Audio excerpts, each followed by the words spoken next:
Okay, so now we're moving on to our next interval. That is C up to the next black key, right? Which is this one. We've done the minor second here, the turbulent minor second.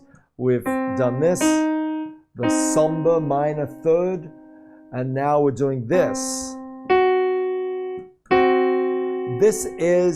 We're going to name this two ways. This is either going to be an augmented fourth, that is a perfect fourth that's been raised, or a perfect fifth being lowered to a diminished fifth. Okay, so I have this interval here, and this is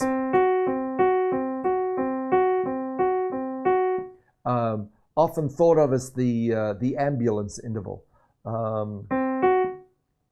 I dispute that a little bit because I think a lot of ambulances are actually a fifth.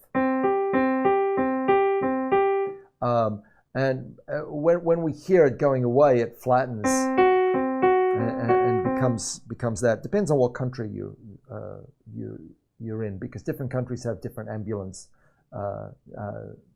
sounds. But a lot of people do relate this to ambulance sirens.